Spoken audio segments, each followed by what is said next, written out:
আসসালামু আলাইকুম ওয়া রাহমাতুল্লাহি ওয়া বারাকাতুহু। আহমাদুহু ওয়া নুসাল্লি আলা রাসূলিহিল কারীম, আম্মা বা'দ।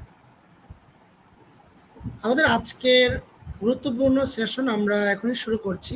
দেশ এবং প্রবাস থেকে যারা আমাদেরকে দেখছেন এবং শুনছেন অথবা পরবর্তীতে আমাদের এই প্রোগ্রামটি দেখবেন এবং শুনবেন, সবাইকে আন্তরিক শুভেচ্ছা ও স্বাধীন দেশের অভিনন্দন জানিয়ে আজকের প্রোগ্রাম আমরা শুরু করছি।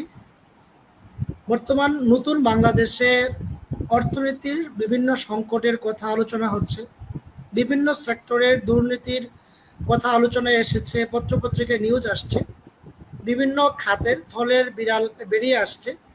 বাংলাদেশে অর্থনৈতিক যেই চরম সংকট দেখা দিয়েছে এবং বিভিন্ন সেক্টরের দুর্নীতি যখন দিন দিন প্রকাশ পাচ্ছে, সেটা প্রবল থেকে আরও প্রবলতর হচ্ছে। সেই জায়গায় এই সংকটগুলোর সমাধানে বিভিন্ন সেক্টর থেকে, বিভিন্ন ব্যক্তি এবং প্রতিষ্ঠান থেকে বিভিন্নভাবে সমাধান দেওয়া হচ্ছে। আইএফএ কনসালটেন্সির উদ্যোগে আয়োজিত আজকের এই প্রোগ্রামে আমরা আইএফএ কনসালটেন্সি বাংলাদেশের একটি বৃহত্তম প্রতিষ্ঠান, যেই প্রতিষ্ঠান থেকে মাঠ পর্যায়ে ইসলামী অর্থনীতির শিক্ষা দেওয়া হয় এবং বাংলাদেশে যখন প্রথমে সুকুক পাবলিশ করা হয়েছিল, সুকুক ইস্যু করা হয়েছিল, তখনও সুকুক ইস্যু হওয়ার আগে, গভর্নমেন্টের সুকুক ইস্যু হওয়ার আগেই সুকুকের ফ্রেমওয়ার্ক কেমন হবে সেই বিষয়ে আইএফএ কনসালটেন্সির উদ্যোগে বিভিন্ন ওয়ার্কশপ, ওয়েবিনার হয়েছিল। এরই ধারাবাহিকতায় নতুন বাংলাদেশে এই অর্থনৈতিক সংকট কাটিয়ে কিভাবে সম্ভাবনাময় বাংলাদেশকে অর্থনীতির দিক থেকে সমৃদ্ধ এবং সবার জন্য উপকারী একটি অর্থ ব্যবস্থা কিভাবে বাস্তবায়ন করা যায়, এই বিষয়ে আইএফএ কনসালটেন্সির উদ্যোগে আয়োজিত আজকের এই প্রোগ্রাম ইসলামী অর্থনীতি ও নতুন বাংলাদেশ। এই মুহূর্তে আমাদের সাথে লাইভ প্রোগ্রামে উপস্থিত হয়েছেন সম্মানিত অতিথি মোহতারাম ডক্টর নুরুল কবির হাফিজাহুল্লাহ, নুরুল কবির সাহেব, যিনি অ্যাসোসিয়েট প্রফেসর এবং chairman of the department accounting and finance, north south university, Dhaka.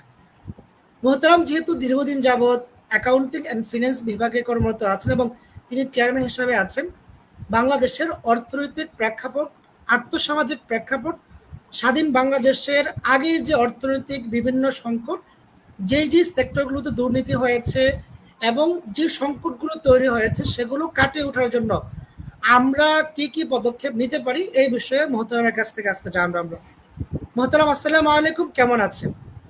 ওয়ালাইকুম আসসালাম ওয়া রাহমাতুল্লাহি ওয়া বারাকাতুহু। আলহামদুলিল্লাহ ভালো, আপনারা কেমন আছেন? জি আলহামদুলিল্লাহ মোহতারাম, আমরা ভালো আছি। আজকে আমরা মোহতারামের কাছ থেকে যে বিষয়ে আলোচনা শুনতে চাচ্ছি এবং আমরা আলোচনা শুনবো, প্রিয় দর্শকবৃন্দ, আমি বলে রাখছি যে আপনাদের জন্য আমাদের কমেন্ট বক্সে প্রশ্ন করার সুযোগ থাকছে। আমরা আলোচনা শেষে সেই প্রশ্নগুলো ডক্টর নুরুল কবির সাহেবের কাছে আমরা উপস্থাপন করব এবং তিনি ওনার অভিজ্ঞতা থেকে, ওনার পড়াশোনা থেকে বাংলাদেশের যেই প্রেক্ষাপট, সেই প্রেক্ষাপটকে সামনে রেখে উনি সমাধান দেবেন। আমরা মোহতারামের কাছ থেকে যে বিষয়গুলো নিয়ে আলোচনা শুনবো ইনশাল্লাহ, এর মধ্যে রয়েছে বাংলাদেশের বর্তমান অর্থনৈতিক অবস্থা বিবরণ এবং মূল্যায়ন, পাশাপাশি যে ডলার সংকট তৈরি হয়েছে, এই সরকারকে, স্বৈরাচারী সরকারকে, এর অধঃপতনকে ত্বরান্বিত করার জন্য রেমিটেন্স যোদ্ধারা ডলার পাঠানো বা বৈধ চ্যানেলে টাকা পাঠানো বন্ধ করে দেওয়ার কারণে, আর আগে থেকেও যেই ডলার সংকট তৈরি হয়েছিল অবৈধভাবে টাকা পাচারের কারণে, এই ফরেন রিজার্ভ নিয়ে কথা বলবেন। বাংলাদেশের ব্যাংকিং খাতকে যেভাবে স্বৈরাচারের দোসররা একদম কোমর ভেঙে দিয়েছে ব্যাংকিং খাতকে, এবং খেলাফিরিনের একদম গ্রাসে আমাদের বাংলাদেশের অর্থনীতির একদম মানে মেরুদণ্ডকে ভেঙে দিয়েছে, সেই বিষয়গুলো নিয়ে তিনি আলোচনা করবেন। পাশাপাশি ইনফ্লেশন, মুদ্রানীতি নিয়ে, মুদ্রাস্ফীতি নিয়ে আলোচনা করবেন। অর্থ পাচার রোধে কি করণীয় এবং কিভাবে অর্থ পাচারগুলো হচ্ছে সেগুলো নিয়ে আলোচনা করবেন।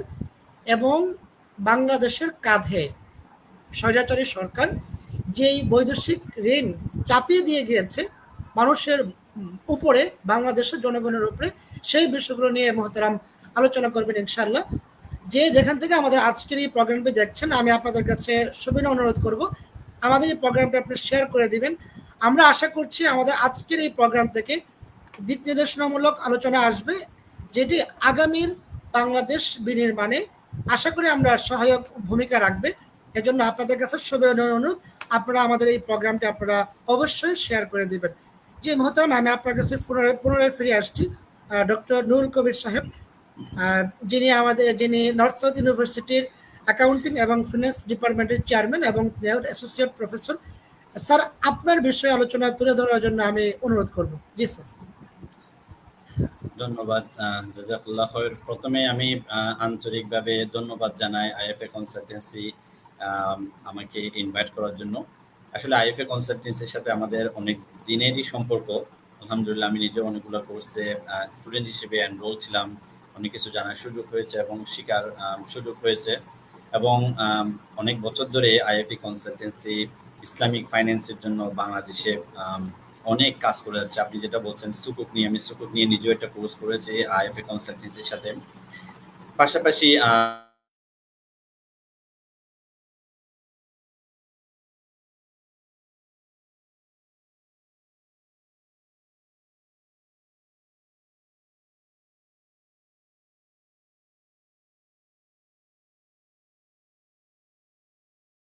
ইসলামিক ফাইন্যান্স কিভাবে দেশের ইকোনমিতে একটা রোল প্লে করতে পারে সে বিষয়ে আমরা কিছু বলতে পারি।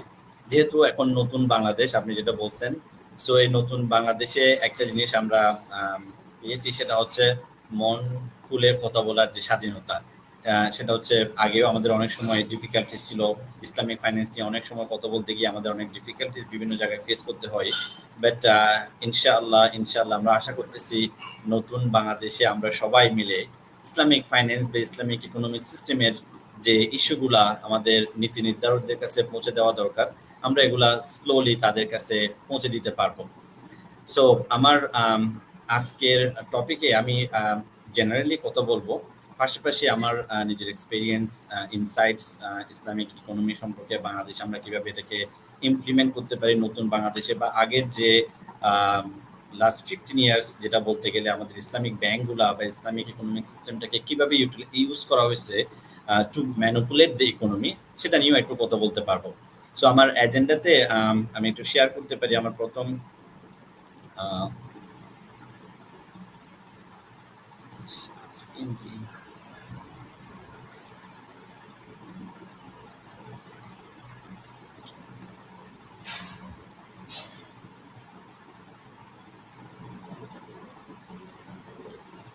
স্ক্রিন শেয়ার হোক। আমি প্রথমেই বাংলাদেশের ফরেন রিজার্ভ সম্পর্কে একটু কথা বলবো।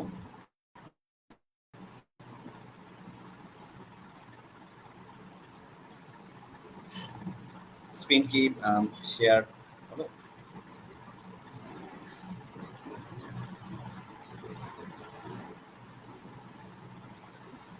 সো প্রত্যেকটা বিষয়ই আসলে আলাদা আলাদা করে ডিমান্ডস ডিসকাশন, এবং প্রতিটা বিষয়ই অনেক ব্রড। সো আমরা যেটা চেষ্টা করব সেটা হচ্ছে এটাকে একটু সামারি আকারে রাখা এবং মোর অ্যাবাউট ডিসকাশন এ রাখা। সো অনেকগুলো স্ট্যাটিস্টিক্স আমাদের সামনে আছে, আমি সবগুলো স্ট্যাটিস্টিক্স এখানে আনতেও চাই নাই। তার মেইন কারণ হচ্ছে অনেকগুলো স্ট্যাটিস্টিক্স দিলে, অনেকগুলো পরিসংখ্যান দিলে আমাদের মূল আলোচনা থেকে হয়তো আমরা সরে আসতে পারি। আমরা আমাদের মেসেজটা এই প্ল্যাটফর্মের মাধ্যমে বাংলাদেশের নীতি নির্ধারক যারা আছে, যারা ইকোনমি নিয়ে এখন চিন্তা করবে, তাদের কাছে পৌঁছে দিতে চাই আমাদের এই মেসেজটা। আমরা প্রথমেই আমার যে আলোচনা মেইনলি দুইটা সেক্টরে আমি কথা বলতে চাই। একটা হচ্ছে ফরেন রিজার্ভ আর একটা হচ্ছে banking sector. Money laundering, inflation এবং ফরেন লোন সম্পর্কে আমরা অল্প করে কথা বলবো, এবং দেন আমাদের অডিয়েন্সদের যদি কোনো কোয়েশ্চেন থাকে আমরা সেটাও আলাপ করবো ইনশাআল্লাহ। আমার সাথে আরো এক্সপার্টরা থাকবে ইনশাআল্লাহ। এই সেশনের শেষের দিকে ওনারা ওনাদের এক্সপেরিয়েন্স বা ওনাদের যে আইডিয়া আছে সেটাও শেয়ার করতে পারবে। আমাদের দেশের বর্তমানে যেটা খুবই সিভিয়ার ক্রাইসিস বলতে গেলে সেটা হচ্ছে ফরেন এক্সচেঞ্জ রিজার্ভ। এটা আপনারা এই গ্রাফে দেখবেন 2020 সাল থেকে 2022 সালে সেটা 45.6K ইউএসডি মিলিয়ন, তার মানে $45 বিলিয়ন ছিল, যেটা ওভার দ্য ইয়ার্স কমতে কমতে আমাদের এখন সেটা $26 বিলিয়ন চলে আসছে। এবং ইনফ্যাক্ট IMF এর নিউ ক্যালকুলেশনে এটা আরো অনেক কম। সো আমাদের এটা জানা দরকার যে কেন এই ফরেন এক্সচেঞ্জ রিজার্ভটা আমাদের দেশের জন্য এই মুহূর্তে খুবই ইম্পর্টেন্ট। কারণ একটা হচ্ছে ইন্টারনাল প্রবলেমস আর একটা হচ্ছে এক্সটার্নাল প্রবলেমস। এই ফরেন এক্সচেঞ্জ রিজার্ভটা হচ্ছে এক্সটার্নাল একটা প্রবলেম, এটার সাথে আমাদের অনেক কিছু ইনভলভ আছে।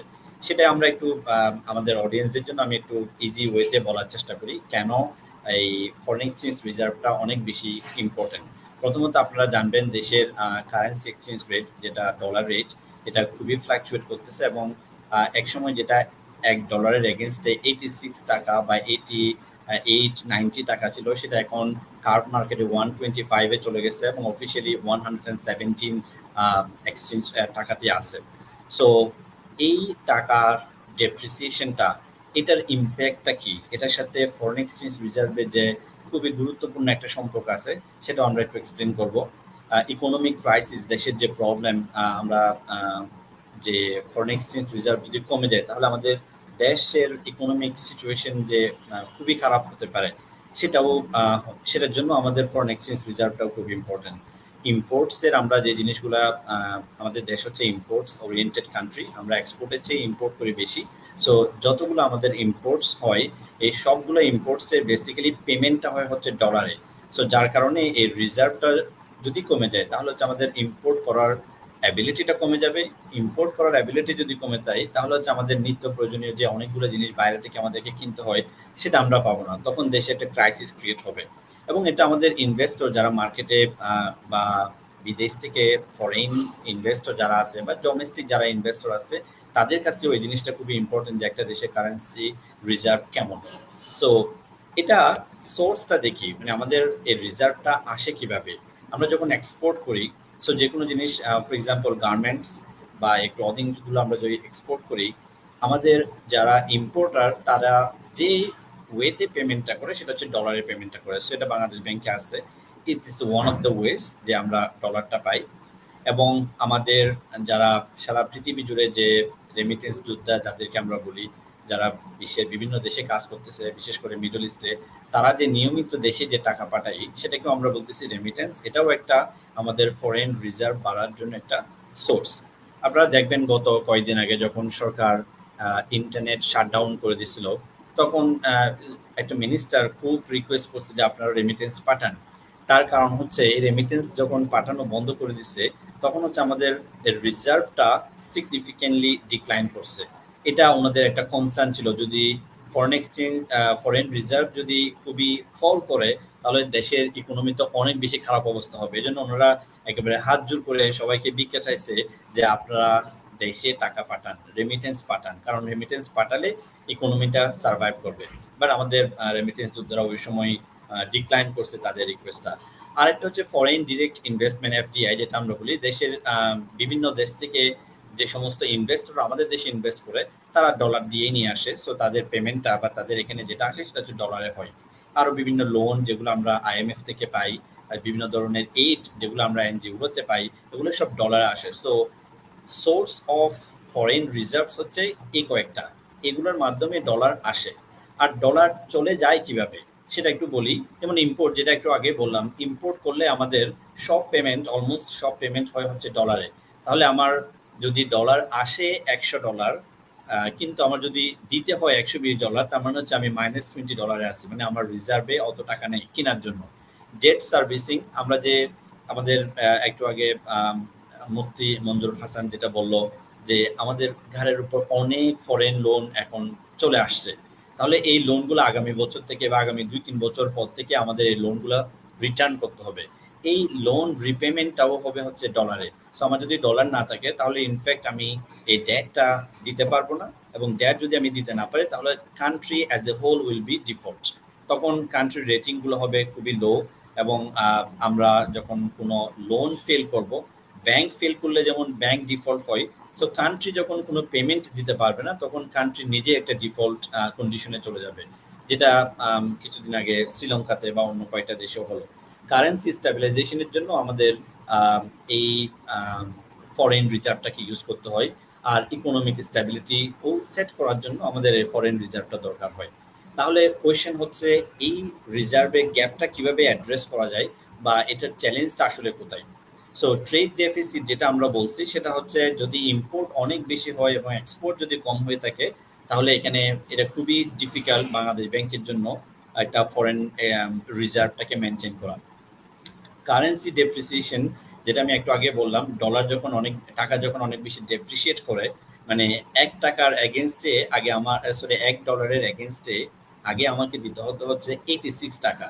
সেটা যদি বেড়ে আমাকে যদি এখন দিতে হয় 117 অথবা 120 125 টাকা দিতে হয়, তার মানে আমার অনেক বেশি ডেপ্রিসিয়েট করতেছে আমার কারেন্সিটা, যেটা আমার দেশের ইকোনমির জন্য ভালো না।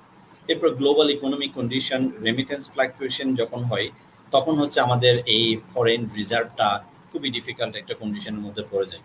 এখন আমাদের কোয়েশ্চেন হতে পারে যে ইসলামিক ইকোনমিক সিস্টেম যদি আমরা এটা ডেভেলপ করতে পারি, তাহলে এই প্রবলেমটাকে কি অ্যাড্রেস করা যেতে পারে কিনা।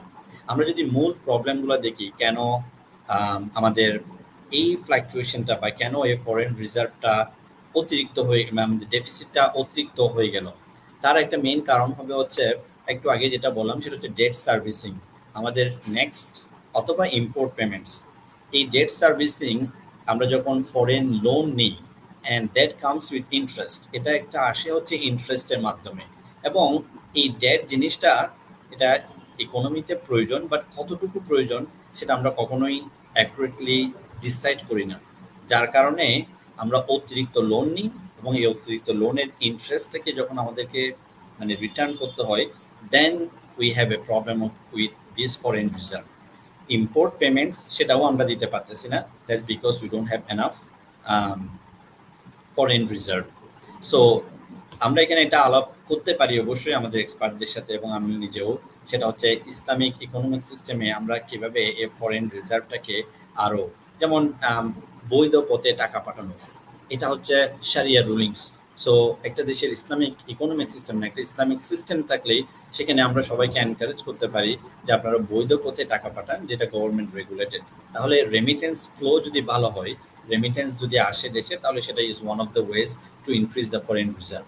সো একটা দেশের শুধু একটা পার্ট না, আমরা পুরো দেশটাকে যদি একটা ইসলামিক মূল্যবোধ দিয়ে তৈরি করতে পারি, মানুষের মধ্যে যদি এই ইন্টিগ্রিটিটা আমরা দিতে পারি, তাহলে আমাদের যারা ফরেন রেমিটেন্স যোদ্ধা আছে, বিশ্বের বিভিন্ন দেশে ছড়িয়ে আছে, তারা হচ্ছে এই রাইট ওয়েটা ইউজ করবে, and then this is how the foreign reserve can increase. এটা হতে পারে আরেকটা সলিউশন। এর বাইরেও আমরা অনেকগুলো সলিউশন নিয়ে কথা বলতে পারি, সেটাতে আমরা আমাদের প্রেজেন্টেশনের শেষের দিকে আসবো, আমাদের এক্সপার্টরাও কথা বলতে পারবে ইনশাআল্লাহ। সেকেন্ড যে পয়েন্টটা নিয়ে আমার খুবই কনসার্ন বা আমাদের যেটা এক্সপার্টিস, সেটা হচ্ছে ব্যাংকিং সেক্টর। আপনারা দেখবেন গভর্নমেন্ট ফল করার পরে যে কি পরিমাণ নিউজ আসলো, এবং খুবই আনফর্চুনেট যে সবকটা নিউজ, বেশিরভাগই নিউজ আমার মনে হয় related to Islamic banking. So NPL প্রবলেমটা আপনাদেরকে একটু বলি আমি, যারা একেবারেই এই সম্পর্কে আইডিয়া কম। সেটা হচ্ছে একটা দেশের লোন যে ডিসবার্সমেন্ট হয় ব্যাংক থেকে, সেটার কত পার্সেন্ট ফেরত আসে না, সেটাকে আমরা বলি non performing loan. So total লোনের দেশের আপনারা দেখবেন আগে ছিল হচ্ছে 12%, এটা থেকে ডিক্লাইন করে এটা এখন অ্যারাউন্ড আবার 9% প্লাস হচ্ছে নন পারফর্মিং লোন হলো। এই 9% দেখে আমাদের মনে হতে পারে হ্যাঁ, দেশের তো আসলে ইকোনমিক ওয়াইজ এটা খুব ভালো করতেছে, কিন্তু ট্রুথ যেটা, সেটা হচ্ছে 5ই আগস্টের পর থেকে যে রিপোর্টগুলো আমরা দেখছি, এগুলো হচ্ছে এই যে 9% যেটা আপনারা এখানে দেখতে পাচ্ছেন, এটা হচ্ছে ফ্লট ফিগার। এটা কখনোই একটা রাইট ফিগার না, কারণ গত 5 বছর বা 7 বছরে বা 15 বছরে বাংলাদেশ ব্যাংক বিভিন্ন রুলস রেগুলেশন চেঞ্জ করে তাদের এই এনপিএলটাকে খুব কম দেখানোর চেষ্টা করে গেছে, এবং অনেকগুলো ব্যাংক এই বেনিফিটটা নিয়েছে, যার কারণে এটা 9%। কিন্তু আমরা যদি রিয়েল অ্যাকাউন্টিং ওয়েতে যাই যে আসলে কত পার্সেন্ট টাকা আসবে না, আমি জানি না এক্স্যাক্টলি ইকোনমিস্টরা এটার পার্সেন্টেজ কত ডিসাইড করবে, বাট আমার মনে হয় এটা 20%-এরও বেশি হতে পারে। তার কারণ হচ্ছে গত কয়েকদিনে যে রিপোর্টগুলো আমরা দেখছি, এক ইসলামিক ব্যাংক থেকে 50,000 crore টাকা চলে গেছে। এটার কত পার্সেন্ট ফেরত আসবে তার কোনো নিশ্চয়তা নেই, এবং এরকম একটা ব্যাংক না, অনেকগুলো ব্যাংক থেকে হচ্ছে এরকম ডিসবার্সমেন্ট বা লোনগুলো ডিসবার্সমেন্ট হয়েছে, যেগুলোর আসলে কাগজে হয়েছে, বাট রিয়েল অ্যাক্টিভিটি বা ওই কোম্পানিগুলোর রিয়েল অ্যাক্টিভিটি নেই। সো এই জিনিসটা আমরা এখন জানতে পারতেছি। সো আগামী বছর হয়তো জুলাই 24 বা জুলাই 25-এ গিয়ে আমরা এক্স্যাক্টলি বা অ্যাপ্রক্সিমেটলি বলতে পারবো আমাদের আসলে নন পারফর্মিং লোন বা এই যে নন এনপিএল এটা কত পার্সেন্ট আসছে। এটার আম, সবচেয়ে কষ্টকর ব্যাপারগুলো নিয়ে একটু বলি। সেটা হচ্ছে আপনারা দেখবেন বাংলাদেশের 10টা ইসলামিক শারিয়া ব্যাংক আছে এবং বাকি 33 কনভেনশনাল ব্যাংক, যেগুলোর অলমোস্ট প্রত্যেকটা ব্যাংকেরই হচ্ছে শারিয়া উইন্ডো আছে। সো এই ইসলামিক শারিয়া বেসড ব্যাংক যে আছে 10টা, এই গত কয়েকদিনে আপনারা বা গত 1-2 বছরে আপনারা দেখবেন পত্রিকাগুলোতে সব সময় হচ্ছে এই ইসলামিক শারিয়া ব্যাংকগুলো নিয়ে কথা হচ্ছে, যে তাদেরকে বাংলাদেশ ব্যাংক স্পেশাল পারমিশন দিছে, তাদেরকে স্পেশালি টাকা ইনজেক্ট করা হয়েছে, তাদের জন্য স্পেশাল প্রভিশন বের করা হয়েছে। সো আমাদের ইস্যুটা হচ্ছে আজকে থেকে যখন আরো 10 বছর পরে বা কোনো এক সময় যদি বাংলাদেশের ইসলামী ব্যাংকের হিস্ট্রি লেখা হয়, এখানে দেখা যাবে যে সব নেগেটিভ ইস্যুসগুলো রয়ে গেছে। মানে সবাই ভাববে কি ব্যাপার, ইসলামিক ব্যাংকগুলার এরকম এমবেজলমেন্ট কেন, কেন ইসলামিক ব্যাংক, আইবিবিএল যেটা ইসলামিক ব্যাংক বাংলাদেশ, আরো যেগুলো আছে যেগুলো একসময় খুবই ভালো ব্যাংক ছিল, এগুলো কেন এভাবে ডিক্লাইন করছে। এই রেসপন্সিবিলিটিটা যেটা নিয়ে আমরা প্রাউড ফিল করার কথা, যেটা নিয়ে আমরা বলতে পারার কথা যে বাংলাদেশে বা বিশ্বের অন্যান্য দেশগুলোতে যেমন হয়, আহ, ইসলামিক ব্যাংকগুলোর স্পেশালি এনপিএল রিলেটিভলি কনভেনশনাল ব্যাংকের চেয়ে অনেকগুলো দেশে ভালো আছে, প্রফিটেবিলিটি অনেকগুলো দেশে ভালো আছে। এবং আমাদের দেশে ইনফ্যাক্ট ইসলামিক ব্যাংক বাংলাদেশ যেটা ছিল আইবিবিএল, 2017 আগ পর্যন্ত এটা বাংলাদেশের নাম্বার 1 ব্যাংক ছিল এবং out of all commercial banks NPL ছিল এক্সট্রিমলি লো, প্রফিটেবিলিটির দিক থেকে ছিল হাইয়েস্ট, এবং গভর্নেন্সের দিক থেকে it was one of the best bank. কিন্তু ওই ব্যাংকটাই আপনি 2024 সালে যদি আমরা দেখি, তাহলে ওই ব্যাংকের মধ্যে কোনো কিছু নেই, ইজ নো ডিপোজিট, লোন আছে মিলিয়নস অফ ক্রোস, কিন্তু ডিপোজিট এভাবে আসে নাই, and then there are lots of financial embezzlement. তাহলে এটা রেসপন্সিবিলিটি, এটা তো আসছে হচ্ছে with the name of Islamic bank. আমাদের কষ্টের জায়গাটা হচ্ছে এখানে, আমরা আমাদের পরের প্রজন্ম যারা আসবে তাদেরকে এই ইসলামিক ব্যাংকগুলোর যে ব্রাইটেস্ট সাইড সেটা বোধহয় দেখাতে আমাদের জন্য বেশ কষ্ট হবে, যে খুব প্রাউডলি বলা যে Islamic bank following the sharia guidelines তারা খুব ভালো করেছে বা তাদের পারফরমেন্স অন্যান্য ব্যাংকগুলোর চেয়ে ভালো। এই স্ট্যাবলিশমেন্ট আমাদের জন্য একটু ডিফিকাল্ট হবে হচ্ছে due to the governance. So আমি যেটা বলি সেটা হচ্ছে যে ইসলামিক ব্যাংকিং সিস্টেমটাকে ইট ওয়াজ ম্যানিপুলেটেড সিগনিফিকেন্টলি, যেটা আপনারা বা আমরা এখন থেকে দেখব যে প্রতিটা ইসলামিক ব্যাংকে অলমোস্ট 7টা ইসলামিক ব্যাংকের কথা আমরা বলি, যে প্রতিটা ইসলামিক ব্যাংক থেকে প্রচুর পরিমাণ লোন চলে গেছে without proper documentation, without proper approval. So এই লোনগুলো আর ফেরত আসার সম্ভাবনা কম, যেটা অন্যান্য কনভেনশনাল ব্যাংকে যেটা সুযোগটা কম বা রিলেটিভলি আমার মনে হয় এই গভর্নেন্সটা আমাদের চেয়ে বা আমাদের ইসলামিক ব্যাংকগুলোর চেয়ে হয়তো বা ভালো ছিল দেখেই এটা সম্ভব। সো আমরা যেটা বলছি, আমরা শুরুতেও বলছি আমাদের আলোচনায় যে সুকুক বন্ড, সেটা নিয়েও আমরা এখন প্রচুর লেখালেখি দেখতে পাচ্ছি যে সুকুক বন্ডটা একটা ইসলামিক বন্ড, এটা একটা বাংলাদেশের প্রথম স্ট্যান্ডার্ড, একটা সবার ড্রিম টাইপের একটা বন্ড হওয়া উচিত ছিল, যেটা মানুষকে কমফোর্ট দিবে বা একটা স্ট্যান্ডার্ড হিসেবে দাঁড় করানোর কথা ছিল। বাট আনফর্চুনেটলি এই সুকুক বন্ডটাও ম্যানিপুলেটেড, বেক্সিমকো সুকুক বন্ড সেটাও একটা ম্যানিপুলেটেড ইস্যু হয়ে গেছে, যার কারণে অনেকগুলা ইনভেস্টররা কনফিডেন্স ছিল না। অথচ আমাদের দেশে আমরা সবাই 93% মুসলিমস এবং আমাদের একটা সফট কর্নার তো অবশ্যই আছে ইসলামিক ব্যাংকিং সিস্টেমগুলোর মধ্যে, এবং এই ইসলামিক ব্যাংকিং সিস্টেমের এই যে সফট কর্নারটাই অন্যরা খুবই মিস ইউটিলাইজ করছে আমাদের সাথে, যার কারণে আমরা এখন ইসলামিক ব্যাংকগুলোতে টাকা রাখতেই ভয় পাচ্ছি। ইসলামিক ব্যাংকে টাকা রাখলে যে আমার টাকাটা আসবে সেটা আমরা কোনো গ্যারান্টি পাচ্ছি না, সবাই উইথড্রল করতেছে। সো এটা খুবই আনফর্চুনেট যে 10টা ইসলামিক ব্যাংকের মধ্যে বেশিরভাগ ইসলামিক ব্যাংকেরই financial condition in last 5 years specially খুবই ডেটোরিয়েট করছে, এবং সেটা আমরা জানবো হয়তো আরো 1-2 বছর পরে এটার কনসিকুয়েন্সটা কি হতে পারে। রিসেন্টলি সিপিডি তাদের যে প্রোগ্রাম সেখানে বললো অনেকগুলো ব্যাংকই হচ্ছে ইজ অলমোস্ট আইসিইউ, মানে এটা বেঁচে থাকার সম্ভাবনা কম, তার মধ্যে বেশিরভাগই হচ্ছে ইসলামিক ব্যাংক, মানে এদের ফাইন্যান্সিয়াল কন্ডিশন এক্সট্রিমলি খারাপ। তাহলে এটা একটা ব্যাড এক্সাম্পল হয়ে থাকবে যে ইসলামিক ব্যাংকগুলো সার্ভাইভ করতে পারে নাই। বাট ইসলামিক ব্যাংকগুলো সার্ভাইভ করতে পারে not because of Islamic principles, is because of the governance. যে সমস্ত মানুষগুলো ইসলামিক ব্যাংকিং এর পিছনে ছিল, দে মিস ইউটিলাইজড, অ্যান্ড তারা আমাদের ইসলামের যে সফট কর্নার বা আমাদের ইসলামের প্রতি যে মূল্যবোধটা আমরা যে বিশ্বাস করে এখানে টাকা রাখছি, সেটাকে তারা আসলে ওইভাবে রেসপেক্ট করে নাই দেখে অনেক হাজার হাজার কোটি টাকা, ইনফ্যাক্ট প্রায় লক্ষ কোটি টাকা ইসলামী ব্যাংকগুলো থেকেই এমবেজলমেন্ট বা লন্ডারিং হয়ে চলে গেছে। সো নতুন বাংলাদেশে আমরা আসলে কি করতে পারি?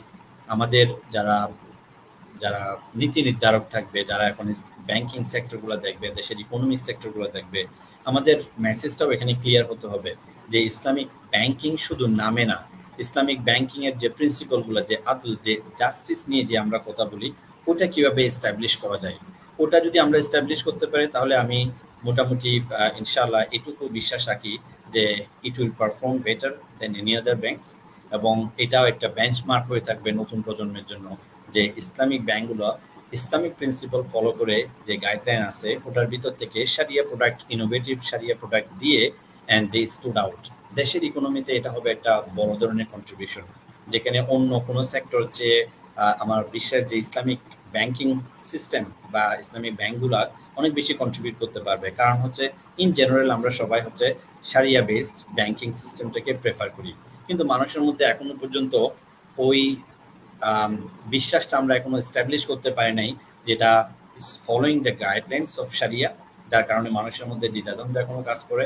কেউ এটাকে বলে যে এটা হ্যাঁ নামে ইসলামিক বাট কাজে আসলে কিছু না। সো এই ধরনের প্রোপাগান্ডাও আছে, প্লাস হচ্ছে এদের মধ্যে কিছু রিয়েলিটিও আছে যেটা আমরা এখনো পর্যন্ত ইনফ্যাক্ট কাটিয়ে উঠতে পারি নাই। সো কয়েকটা জিনিস আমাদের অবশ্যই লাগবে, সেটা হচ্ছে অনেক বেশি করে ইসলামী ব্যাংকিং নিয়ে কথাবার্তা বলা, আগের চেয়ে অনেক বেশি করে প্রোগ্রাম করা অ্যান্ড টু এবং ড্রাফট করা এবং লেখালেখি করা, অ্যান্ড এটাকে নীতি নির্ধারকদের কাছে পৌঁছে দেওয়া এবং তাদের সাথে কমিউনিকেট করা যে সুকুক করলে সেটা ইসলামিক সুকুক যেন হয়, রিয়েল সুকুক হয়। কোনো একটা ইসলামিক ব্যাংকিংয়ের যখন ইস্যু আসবে সেটা যেন প্রপার ইসলামিক ব্যাংকিংয়ে হয়, এবং এটার সাথে যারা এক্সপার্ট সারিয়া সুপারভাইজারি বোর্ড থাকবে তারা যেন এটার সাথে মানে 100% ইনভলভ থাকে এবং তাদের গাইডলাইন অনুসারে হয়। সো দেশের এই ধরনের ইসলামিক স্কলারগুলো নিয়েই হচ্ছে আমাদের এই প্রবলেমটাতে আসতে হবে, এবং আমার বিশ্বাস যে ইনশাআল্লাহ সারিয়া বেসড ব্যাংকিংগুলো আরও বেশি আসবে এবং আরও বেশি কন্ট্রিবিউট করতে পারবে ইকোনমিতে। গুড গভর্নেন্স নিয়ে সবসময় কথা হয় আসলে ইসলামিক ব্যাংকিংয়ের, এটা একটা one of the important principal. আমাদের গভর্নেন্স, বাংলাদেশের কর্পোরেট গভর্নেন্স সিস্টেম আছে, আমাদের 2006 সাল থেকে বাংলাদেশ কর্পোরেট গভর্নেন্স অ্যাক্ট আছে, কিন্তু এই গভর্নেন্সগুলোও অ্যাকুরেটলি ফলো করা হয় না।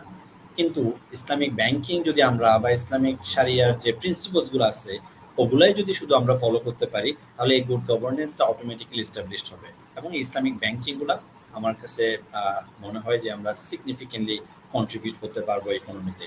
প্লাস হচ্ছে এথিক্যাল ফাইন্যান্সিং। এখানে আরেকটা জিনিস বলি, সেটা হচ্ছে লোন দেওয়া এবং লোন নেওয়া, ডিপোজিট নেওয়া, দুইটার মধ্যেই ব্যাংকের অ্যাক্টিভিটিসগুলো বেশিরভাগই ইনভলভ থাকে।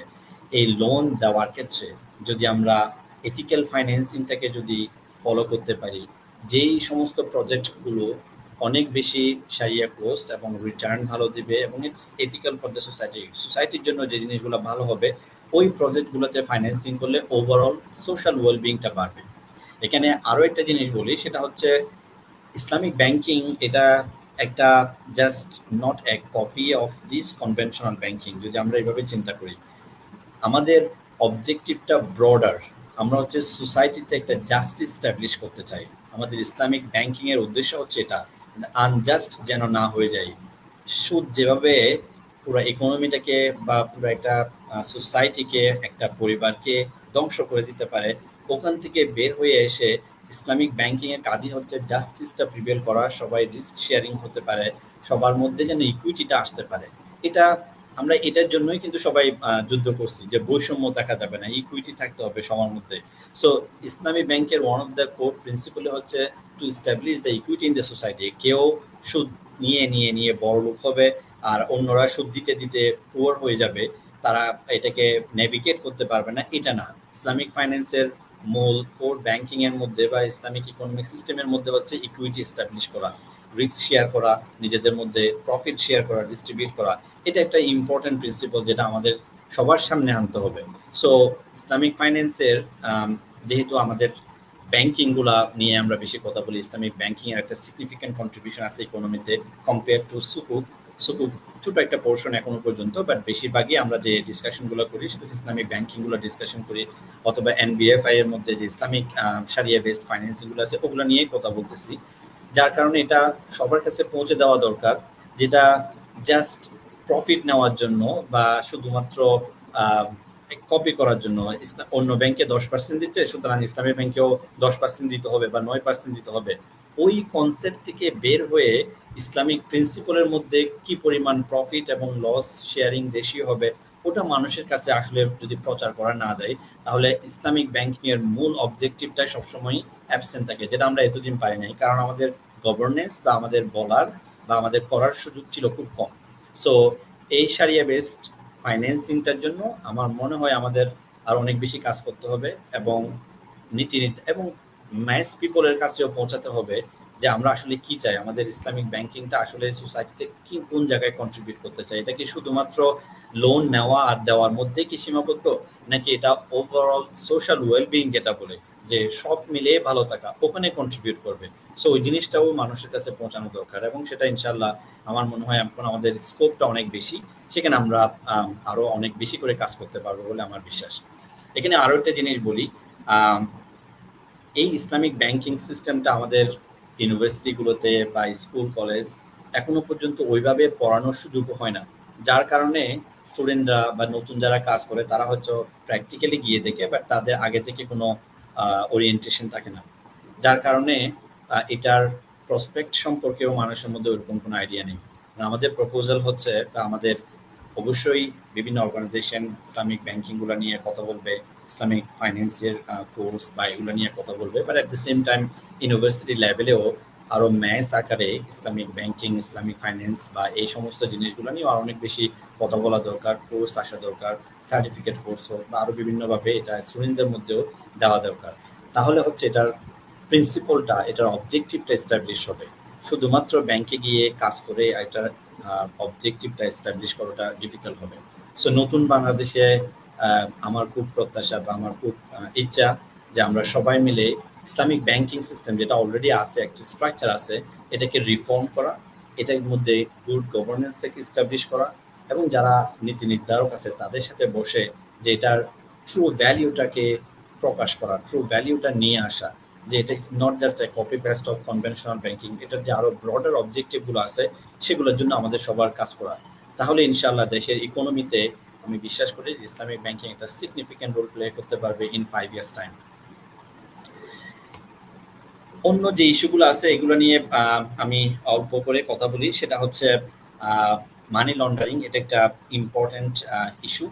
আপনারা দেখছেন গত $7.5 বিলিয়ন বাংলাদেশ থেকে বা প্রতি বছরে অ্যারাউন্ড $3 বিলিয়ন চলে যায় হচ্ছে বাংলাদেশ থেকে। এটার ইম্প্যাক্টটা কি? এটার ইম্প্যাক্ট হচ্ছে আপনারা দেখেন যে রিজার্ভের যে কন্ডিশন, সো প্রচুর পরিমাণ টাকা দেশ থেকে যখন চলে যায় তাহলে একটা ক্রাইসিস ক্রিয়েট হয়। এটা কেন হয়? কারণ হচ্ছে আমাদের যে গভর্নেন্সটা এস্টাবলিশ করতে পারেনি। এই টাকা পাঠানোটা it has to be through the banking channel. এখন এই ব্যাংকিং চ্যানেল না হয়ে এই দেশ থেকে বিভিন্ন ওয়েতে মানে ফর্জারি করে, বিভিন্ন ডকুমেন্টেশন ফেক করে, ইম্পোর্টটাকে মানে হাই প্রাইস দেখিয়ে এই টাকাগুলো বাংলাদেশ থেকে পাচার হয়ে যায়। এই টাকাগুলো পাচার হওয়ার কারণে প্রবলেমে পড়ে আমরা যারা দেশে আছি, এরা যারা টাকা নিয়ে চলে গেছে তারা এগুলোকে ডলার, তারা তো টাকা নিয়ে যায় না, ডলারগুলো নিয়ে গেছে অন্য দেশে, এবং ওরা ওখানে বিল্ডিং, বাড়ি গাড়ি এগুলো করবে। বাট যারা আমরা দেশে আছি তারা হচ্ছে এটা সাফরার। সো ইনফ্লেশন আরেকটা ইস্যু, যেটা আপনারা সবাই অ্যাগ্রি করবেন যে দেশের ইনফ্লেশন রেটটা অনেক বেশি। স্বাভাবিক, যে কেউ মিডল ক্লাস ফ্যামিলির জন্য বাজারে গেলে এটা যা রেট কোট করা আছে তার চেয়ে অনেক বেশি। সো এখানেও আমাদের একটু কাজ করা আছে, আর স্পেশালি ফরেন লোন, দেশের যে মেগা প্রজেক্টগুলো আমরা দেখছি বা এগুলার সিনারিওটা আমরা দেখতে পাচ্ছি, বাট এটার পিছনে আমাদের যে কি পরিমাণ পরিশ্রম যাবে বা আমাদের কি পরিমাণ লোন সার্ভ করতে হবে নেক্সট 15-20 ইয়ার্স, এটা সম্পর্কে আমাদের সাধারণ মানুষের কোনো ধারণা নেই। সো একটা মেগা প্রজেক্ট করে দিলাম যে পদ্মা বা একটা, এটার ইউজফুলনেস না দেখে বা এটার ইউটিলিটি না দেখে বা এটার কতটা ইকোনমিতে কন্ট্রিবিউট করবে জাস্ট এটা না দেখে আমরা জাস্ট লোন নিয়ে সবগুলো প্রজেক্টে এস্টাবলিশ করে দিয়ে গেলাম এবং দেশের মানুষের কাঁধে এই সবগুলা লোন হচ্ছে এখন দিতে হবে। সো ইসলামিক আমার আরো যারা স্পিকার আসবে তারাও হয়তো বলতে পারবে একটা সারিয়া বেসড ইকোনমিক সিস্টেম যদি আমরা এস্টাবলিশ করতে পারি, এই ধরনের লোনগুলোকে কিভাবে মিনিমাইজ করা যায়, মানি লন্ডারিং গুলোকে কিভাবে মিনিমাইজ করা যায়, ইনফ্লেশনটাকে কিভাবে আরো ইকোনমিতে কন্ট্রিবিউট করা যায়, কমানো যায়, এই জিনিসগুলো নিয়েও আমাদের কথা বলা যাবে। এবং আমাদের সবসময় ইচ্ছা যে সারিয়া বেসড ইকোনমিক সিস্টেম যদি এস্টাবলিশ করতে পারি তাহলে সোশ্যাল জাস্টিস যেটা সেটা এস্টাবলিশ করা যাবে। সোশ্যাল জাস্টিস এস্টাবলিশ করা গেলে সোশ্যাল ওয়েলবিংটাও এস্টাবলিশ আসবে অটোমেটিক্যালি। সো এই মানি লন্ডারিং যদি কমে যায় বা ইনফ্লেশন যদি একটা মিনিমাম থাকে, ফরেন লোন যদি থাকে, দেন তাহলে হচ্ছে আমাদের সোশ্যাল ওয়েলবিং যেটা আমরা বলতেছি, আমাদের টেনশনটা থাকবে না। আমরা হয়তো অনেক বড় লোক হতে চাই, ব্যাপারটা এরকম না। আমাদের দেশের মানুষজন হচ্ছে ভালো থাকতে চায়, শান্তিতে থাকতে চায়, এবং ইসলামের প্রিন্সিপালই হচ্ছে এটা। পুঁজিবাদী না, ক্যাপিটালিস্ট সোসাইটির মতো জাস্ট সম্পদ আহরণ করাটাই হচ্ছে ইসলামের মূল উদ্দেশ্য না। ইসলামের মূল উদ্দেশ্য হচ্ছে আল্লাহ পাক রব্বুল আলামিনের ইবাদত করা এবং সাথে আমাদের সোশ্যাল জাস্টিস, সোশ্যাল ওয়েলবিংটাকে এস্টাবলিশ করা, সবাই মিলে ভালো থাকা। অল্প কয়েকজন মিলে ভালো থাকবে, বাকিরা সবাই গরিব থাকবে, অথবা অল্প কয়েকজনই শুধু মার্সিডিজ থাকবে, বাকিরা সবাই রিক্সায় চলবে, ওটা না। সবাই মিলে বাসে চললেও এই সোশ্যাল ওয়েলবিং এবং এই সোশ্যাল জাস্টিসটা এস্টাবলিশ করা যাবে। সো আমার প্রেজেন্টেশন এখানেই আমি শেষ করি। অনেক সময় হয়ে গেল। যদি আপনাদের কোনো কোয়েশ্চেন থাকে তাহলে আমরা ইনশাআল্লাহ কোয়েশ্চেন আনসার করতে পারবো। Money laundering, inflation, foreign loan এগুলো সম্পর্কে কোয়েশ্চেন থাকলে আনসার করতে চেষ্টা করবো ইনশাআল্লাহ। আর যেহেতু টপিকগুলো অনেক ব্রড, সো এগুলোর ডিটেলসে আপাতত আর যাচ্ছি না। ইনশাআল্লাহ নেক্সট অন্য কোনো ফোরামে আমরা আরো স্পেসিফিক সলিউশন বা আরো স্পেসিফিক ইস্যুসগুলো নিয়ে ইনশাআল্লাহ আপনাদের সামনে আসতে পারবো ইনশাআল্লাহ। জাযাকাল্লাহ খাইর।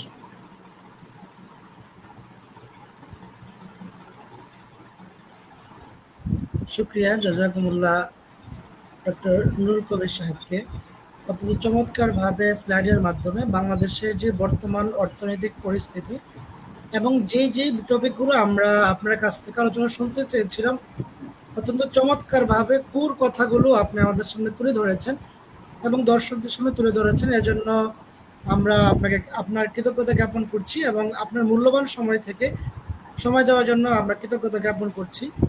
সম্মানিত দর্শকবৃন্দ, আইফা কনসালটেন্সির উদ্যোগে আয়োজিত আজকের এই প্রোগ্রাম ইসলামী অর্থনীতি ও নতুন বাংলাদেশ, আজকে আমাদের তিনজন আলোচক আলোচনা করার কথা ছিল। এর মধ্যে প্রথমেই আলোচনা করেছেন আমাদের আজকের সম্মানিত অতিথি, সম্মানিত মেহমান ডক্টর নুরুল কবির সাহেব, অ্যাসোসিয়েট প্রফেসর এবং chairman of the department accounting and finance, north south university. মোহতারাম আলোচনার পরে আমাদের আলোচনা করার কথা ছিল মুফতি আব্দুল্লাহ মাসুম হাফিজাহুল্লাহ, অর্থ পাচার এবং ইসলামের আলোকে করণীয় বর্জনীয়। পাশাপাশি শেষ পিরিয়ডে আলোচনা করার কথা ছিল ইসলামী ব্যাংকিং খাতে শরিয়া সুশাসন প্রতিষ্ঠা, পথ ও পদ্ধতি। এই দুটো বিষয় নিয়ে ডক্টর মুফতি ইউসুফ সুলতান হাফিজাহুল্লাহ, কিন্তু ডক্টর ইউসুফ সুলতান হাফিজাহুল্লাহ একটা গুরুত্বপূর্ণ মিটিংয়ে থাকার কারণে এই মুহূর্তে জয়েন করতে পারছেন না, এবং মুফতি আব্দুল্লাহ মাসুম হাফিজাহুল্লাহ শারীরিকভাবে অসুস্থতা বোধ করছেন। যদ্দরুন ওস্তাদের সাথে আমি যোগাযোগ করেছি কয়েকবারই, কিন্তু মোহতারাম উস্তাদের অসুস্থতার দরুন আলোচনাটা উস্তাদ জয়েন করতে পারবেন কিনা আমাকে জানিয়েছিলেন আবার নক করার জন্য। আমি আবারও নক করছি উস্তাদে মোহতারামকে। যদি উস্তাদে মোহতারামের শারীরিকভাবে কিছুটা সুস্থতা বোধ করেন, আমরা আশা করছি উস্তাদে মোহতারাম জয়েন করবেন ইনশাল্লাহ এবং আলোচনা করবেন অর্থ পাচার নিয়ে। বাংলাদেশের প্রেক্ষাপটে যেই পরিমাণ অর্থ পাচার হয়েছে এই স্বৈরশাসকের আমলে, ইতিপূর্বে তা হয় নাই, এবং আপনারা দেখেছেন যে কি পরিমাণ অর্থ পাচার হয়েছে। প্রত্যেকটা সেক্টরে যে দায়িত্বশীল যারা ছিল উপরে, প্রত্যেকেরই বিদেশের মাটিতে, বেগমপাড়ায় অথবা বিদেশের মাটিতে প্রচুর অর্থবিত্ত ওনারা ইনভেস্টমেন্ট করেছেন, কারণ ওনারা জানেন যে কোনো না কোনো সময় এগুলোর জন্য জবাবদিহিতার আওতায় আসতে হবে এবং এর জন্য শাস্তির আওতায় আসতে হবে। এজন্য ওরা অর্থ পাচারটা এতটাই করেছেন যেটা বলার ভাষা রাখে না। তো সেই জায়গা থেকে আমরা আজকে জানবো যে অর্থ পাচার করে যারা দেশকে এবং দেশের অর্থনীতিকে এমন এক সংকটের দিকে ঠেলে দিয়েছেন যার বোঝা, কষ্ট এবং ক্লান্তি পুরো জনগণকে টানতে হচ্ছে। সেই জায়গায় আজকে আমাদের পরবর্তী আলোচনা, আমি আশা করছি, শুক্রিয়া জ্ঞাপন করছি, উস্তাদে মহতারাম মুফতি আবদুল্লাহ মাসুম হাফিজাহুল্লাহ এইমাত্র জয়েন করেছেন, যিনি আলোচনা করবেন ইনশাআল্লাহ। আমি উস্তাদে মহতারামকে জয়েন করার জন্য অনুরোধ করছি। আসসালামু আলাইকুম উস্তাদ, আপনি কেমন আছেন? ওয়ালাইকুম সালাম ওয়া রাহমাতুল্লাহি ওয়া বারাকাতুহু। জি, সম্মানিত দর্শকবৃন্দ, আমি আপনাদের কাছে জানিয়ে রাখছি, বাংলাদেশে ইসলামী অর্থনীতি নিয়ে একদম তৃণমূল পর্যায় থেকে নিয়ে উচ্চ পর্যায় পর্যন্ত প্রত্যেকটা সেক্টরে কিভাবে ইসলামী অর্থনীতিকে বাস্তবায়ন করা যায়, সম্ভাবনাময় নতুন বাংলাদেশে অর্থ ব্যবস্থাকে কিভাবে ইসলামী অর্থনীতির আলোকে সাজানো যায় এবং সোশ্যাল ইকোনমি বা সোশ্যাল যে অর্থনীতি সেটাকে কিভাবে ইমপ্লিমেন্ট করা যায়, এই নিয়ে বিস্তর গবেষণা, মাঠ পর্যায়ের কাজ, বিভিন্ন জায়গায় ওয়ার্কশপ, ওয়েবিনার, লেকচার প্রদান করা, গবেষণামূলক কাজ করে আসছেন আইফা কনসালটেন্সির সম্মানিত ফাউন্ডিং ডিরেক্টর মুফতি আবদুল্লাহ মাসুম হাফিজাহুল্লাহ, যিনি আন্তর্জাতিকভাবে স্বীকৃত প্রতিষ্ঠান আওফির গভর্নেন্স অ্যান্ড এথিক্স বোর্ডের তিনি সম্মানিত মেম্বার। পাশাপাশি তিনি বিভিন্ন ব্যাংক এবং বিমা প্রতিষ্ঠানের সারিয়া ফার্মে কাজ করেছেন, যেন এই বাংলাদেশের ব্যাংকিং খাত, বাংলাদেশের বিমা খাত আরও বেশি সারিয়া কমপ্লায়েন্স হয়, সেই বিষয়ে কাজ করেছেন। আমরা মোহতারাম মুফতি আবদুল্লাহ মাসুম হাফিজাকাল্লাহর কাছে কৃতজ্ঞ যে আমাদেরকে এত দিকে কাজ করেছেন, দিক নির্দেশনা দিয়েছেন। এই মুহূর্তে আলোচনা করার জন্য আমি অনুরোধ করব আমাদের আজকের সম্মানিত অতিথি, আইফা কনসালটেন্সির সম্মানিত ফাউন্ডিং ডিরেক্টর মুফতি আবদুল্লাহ মাসুম হাফিজাকাল্লাহ, অর্থ প্রচার ইসলামের আলোকে করণীয় ও বর্জনীয় এই বিষয়ে আলোচনা করবেন শেখ মুফতি আবদুল্লাহ মাসুম। জি শেখ। আসসালামু আলাইকুম ওয়া রাহমাতুল্লাহি ওয়া বারাকাতুহু। বিসমিল্লাহির রহমানির রহিম। আলহামদুলিল্লাহ ওয়া সালাতু ওয়া সালামু আলা মান লা নাবিয়্যা বা'দা ওয়া আলা আলিহি ওয়া আসহাবিহি মান তাবি'আহুম বিইহসান ইলা ইয়াউমিদ্দিন, আম্মা বা'দ। ডক্টর নুরুল কবির ভাইয়ের আলোচনা শুনছি কিছুটা। ভাইকে ধন্যবাদ চমৎকার তথ্যবহুল আলোচনা করার জন্য। আমি আশা করি আমাদের যারা শ্রোতাবৃন্দ আছেন, দর্শক আছেন এবং যারা পরবর্তীতে শুনবেন তারাও ইনশাআল্লাহ উপকৃত হবেন। মৌলিক কথাগুলো অনেকটাই এসে গিয়েছে। আমি সংক্ষেপে আমার বিষয়ে কিছু আলোকপাত করার চেষ্টা করবো ইনশাআল্লাহ। বাংলাদেশ দ্বিতীয় বা তৃতীয়বার এখন যে স্বাধীনতা লাভ করছে সেটি সবার জন্যই একটি বড় নিয়ামত। সেই জায়গা থেকে দেশ গড়া, দেশ বিনির্মাণ এবং বিশেষ করে অর্থনৈতিকভাবে দেশকে সামনে এগিয়ে নিয়ে যাওয়ার জন্য আইএফএ কনসালটেন্সি এবং তার টিম এবং যারা আইএফএ কনসালটেন্সিকে ভালোবাসেন, হিতাকাঙ্ক্ষী বন্ধু, সুপদ্ধনী, তাদের সকলের একটা আকাঙ্ক্ষা যে বাংলাদেশের বর্তমান অর্থনৈতিক কাঠামোকে ঢেলে সাজানোর জন্য দেশ, উম্মাহ, জাতির স্বার্থে কিভাবে আমরা পরামর্শ দিয়ে আমাদের সাধ্য অনুযায়ী প্রচেষ্টার মাধ্যমে ভূমিকা রাখতে পারি, সেটি সকলের চাওয়া। সেই জায়গা থেকে আইএফএ কনসালটেন্সি তার ধারাবাহিক আয়োজনের মধ্যে আজকের এই আয়োজন, ধারাবাহিক আয়োজন বলতে বাংলাদেশকে সঠিকভাবে এখন সামনে এগিয়ে নিয়ে যাওয়ার জন্য আইএফএ কনসালটেন্সির বিভিন্নমুখী কাজ হাতে নিয়েছে। ইন্টেলেকচুয়াল কাজ, সবগুলো ইন্টেলেকচুয়াল কাজ, রিসার্চ বেসড কাজ, অ্যাওয়ারনেস বেসড কাজ। সেসব কাজের ধারাবাহিক একটি হলো আজকে আমরা যেটি লাইভ দেখতে পাচ্ছি।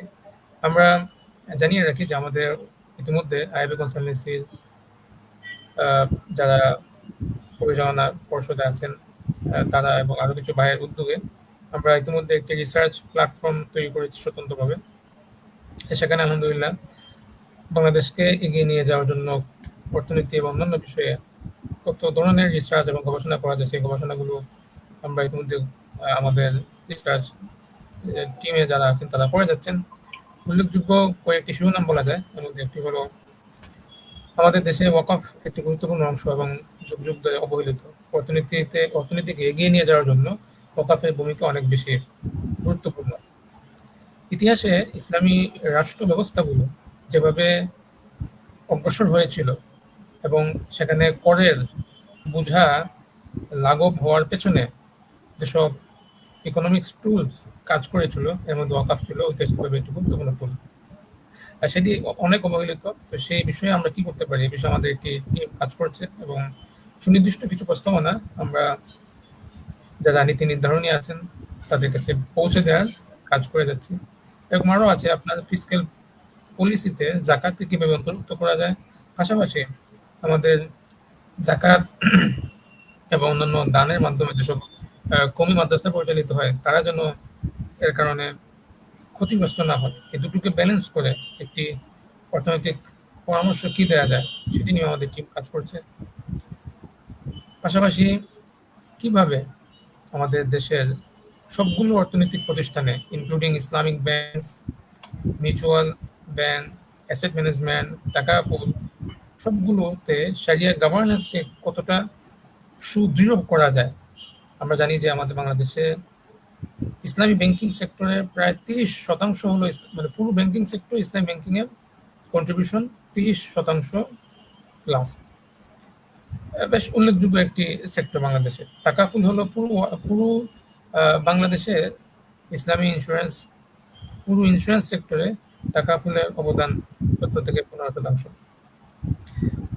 তো এইভাবে ইসলামিক ফাইন্যান্সিয়াল যেসব ইনস্টিটিউশন আছে এগুলো অবদান দিন দিন বাড়ছে, কিন্তু দুঃখজনকভাবে শারিয়া গভর্নেন্স আমাদের দেশে অত্যন্ত দুর্বল। আমরা নামে ইসলাম এবং শারিয়া ফাইন্যান্সিয়াল সেক্টরে যতটা গ্রো করছে, কিন্তু শারিয়া পরিপালনের দিক থেকে কিন্তু সেভাবে উন্নয়ন হচ্ছে কম।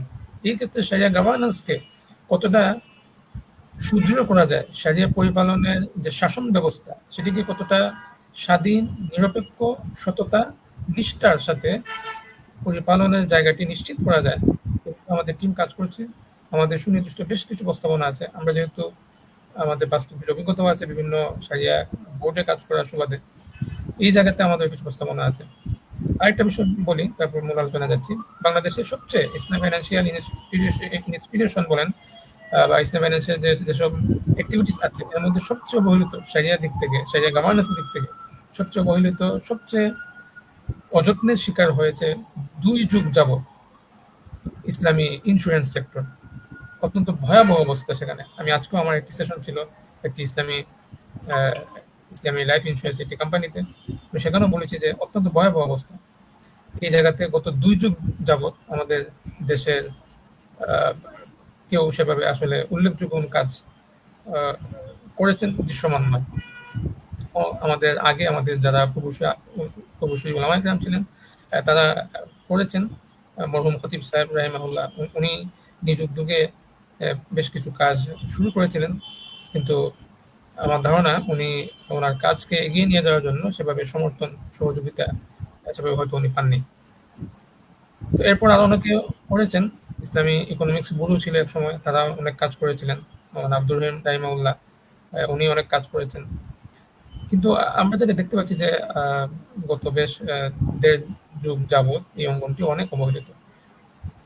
সেখানে কিভাবে শারিয়া অনুশাসনকে অগ্রসর করা যায়, তাকাফুল বা ইসলামী ইন্স্যুরেন্স সত্যিকার অর্থে শরিয়ার সাথে অগ্রসর করার জন্য সুনির্দিষ্ট প্রস্তাবনা কি, এটা একটা গবেষণার ব্যাপার, কিন্তু এই বিষয়টা আমাদের আলোচনা আসে না। আমরা আমাদের রিসার্চে আমরা খুব কম দেখি। আপনি গুগল স্কলার যদি সার্চ করেন সেখানে আপনি বাংলাদেশে ইসলাম তাকাফুলের 3 থেকে 4টা প্রবন্ধ আপনি পাবেন। রিসার্চ অনেক কম হয়েছে। আলোচনা তো দেখতেই পাচ্ছি আমরা, আলোচনা কতটা কম হয়, এই সেক্টর নিয়ে গবেষণা করা কতটা পিছিয়ে আমরা। তো এগুলো নিয়ে আমি যেহেতু ইসলামী ইন্স্যুরেন্সের ইন্ডাস্ট্রি পর্যায়ে আমি কাজ করে যাচ্ছি, সেহেতু আমার অনেক কিছু আলহামদুলিল্লাহ জানার সুযোগ হচ্ছে, এবং জানা একটা ব্যথা তৈরি করে, না জানা এক ধরনের, জানাটা অনেক দুঃখ এবং অনেক ব্যথা তৈরি করে। আমি সত্যিকার অর্থে টু বি অনেস্ট, আমি এই বিষয়গুলো যখন চিন্তা করি, ইসলামী ইন্স্যুরেন্সের এত দুর্বলতা শারিয়া দিক থেকে, এটি আসলে চিন্তা করলে অস্থির হয়ে যায় যে এগুলো দূর করতে 1-2 বছরের ব্যাপার না, এটা দূর করতে একটা বিশাল টিমের দরকার, এবং সারা দিন রাত কাজ করলে হয়তো কিছুটা, মানে এত পরিমাণ নন কমপ্লায়েন্সের পাহাড় এত জমে গেছে এটা আমি আব্দুল্লাহ মাসুম একা ধাক্কা দিলে এটা তিল পরিমাণ সরবে কিনা সন্দেহ আছে। এটা একটা জামাত দরকার এবং সম্মিলিত একটা প্রচেষ্টা দরকার।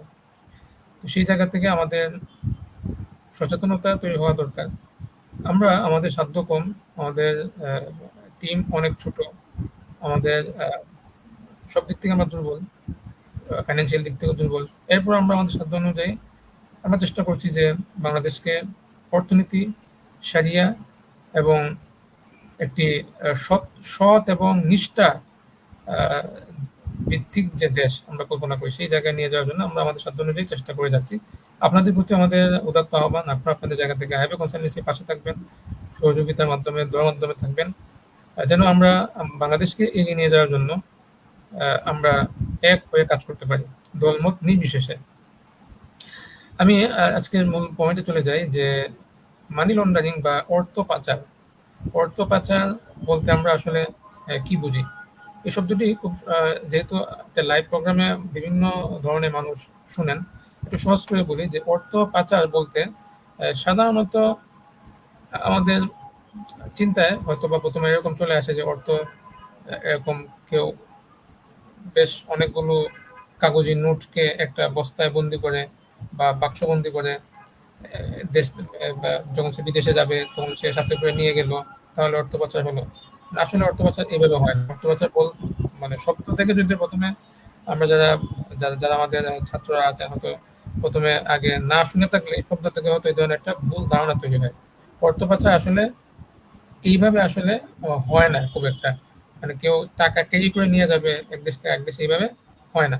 অর্থ পাচার বলতে বোঝায়, এখানে ডেফিনেশন নিয়েও কিছু হালকা মতভেদ আছে।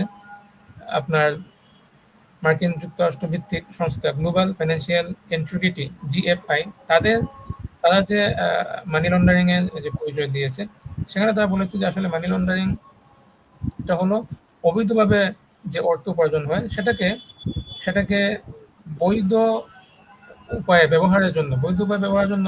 এর অর্থ হলো যে আপনি আস্কিং এর সম্মুখীন হবেন না, আপনাকে কেউ জিজ্ঞেস করবে না, এই পন্থায় আপনি টাকাটা ব্যবহার করবেন। একটা উদাহরণ দিই, ধরুন কেউ আপনার বিদেশে অস্ত্র অস্ত্র পাচার করলো। অস্ত্র বলতে আপনার যেগুলো মানুষ মারার যেসব যন্ত্রপাতি আছে, অস্ত্র সে বাইরে দেশে পাচার করলো।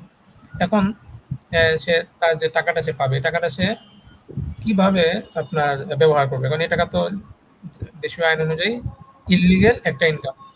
তো এখানে প্রথম হলো আপনার প্লেসমেন্ট। প্লেসমেন্ট মানে হলো যে এই টাকাটা প্রথমে বিদেশে, যে দেশে সে অর্থ পাচার করেছে, যেটাকে গন্তব্য দেশ বলা হয়, সেখানে একটা ব্যাংকের মাধ্যমে একটা বেনামি কোনো একটা কোম্পানির নামে সেখানে টাকাটা ব্যাংকে ডিপোজিট করবে। তো প্রথম হলো প্লেসমেন্ট করা, তারপর হলো এটাকে লেয়ারিং করা। লেয়ারিং মানে হলো কোনো একটা বেনামি কোম্পানির নামে সেটাকে লেয়ারিং করবে, এবং এরপর হলো সেটাকে ইন্টিগ্রেশন করা, মানে সেটাকে ব্যবহারের জন্য ব্যবহার করা। তাহলে কি কি দাঁড়ালো বিষয়টি? যে অবৈধভাবে উপার্জিত কোনো অর্থকে অবৈধভাবে কোনো উপার্জিত অর্থকে আপনার সেটাকে সেটাকে এমনভাবে ব্যবহারের একটা ব্যবস্থা তৈরি করা, দেশে সেই অর্থকে না এনে বিদেশে সেই অর্থকে বা গন্তব্য দেশে সেই অর্থকে ব্যবহারের এমন একটা কৌশল অবলম্বন করা যেন রাষ্ট্রীয় আইনে এটাকে জিজ্ঞেস করার সুযোগ তৈরি হয় না, বা জিজ্ঞেস করা থেকে আপনি আপনি আস্কিং এর সম্মুখীন হবেন না, এরকম একটা অবস্থা তৈরি করে। এটা একটা ব্যাপার। আমরা আমাদের বাংলাদেশে মানি লন্ডারিং নিয়ে স্বতন্ত্র আইন আছে, এটা অনেকেই জানেন।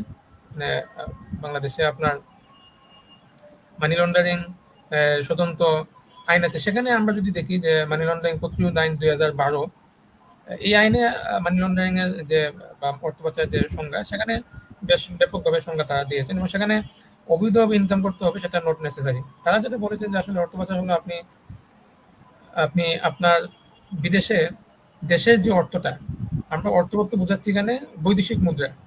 এই বৈদেশিক মুদ্রা আমার দেশে আসার পথে সেটা আমি দেশে আমি সঞ্চয় না করে সেটা বিদেশে আমি অবৈধ পন্থায় সঞ্চয় করা। একটু সহজ করে বাংলাদেশে আসলে ঘটনাটা কিভাবে ঘটে। বাংলাদেশে অর্থ পাচার বা মানি লন্ডারিং এর প্রায় 80% যেটা হয় সেটা হলো বৈদেশিক বাণিজ্যের মাধ্যমে হয়।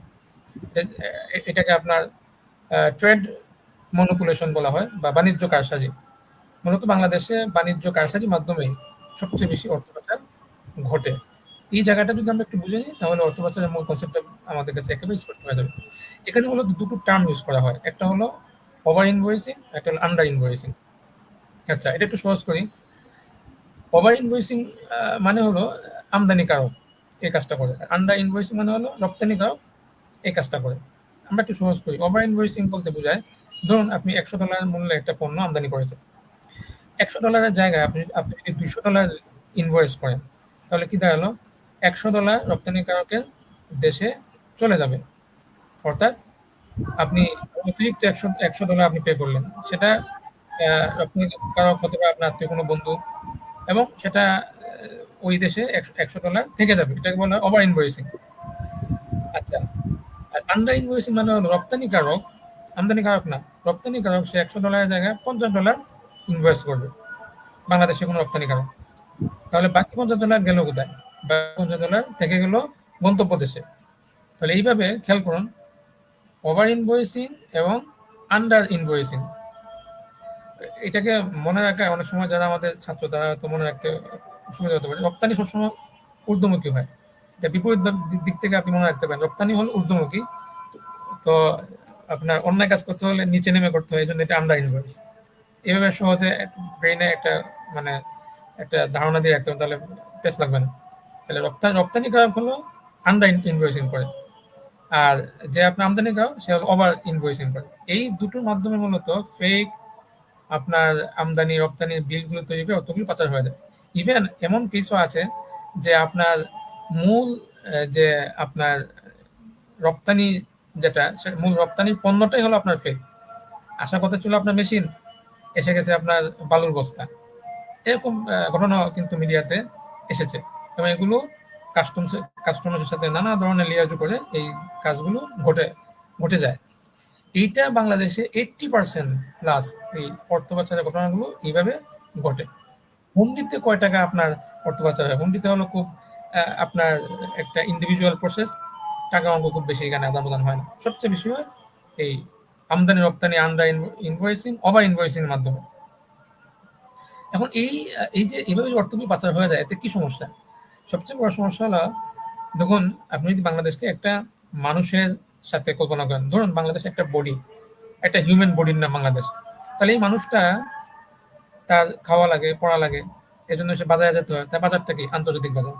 সেখানে গিয়ে সে তার পকেট থেকে সে টাকা বের করে সে আপনার খরচ করে। তার টাকাটা কি? তার টাকাটা হলো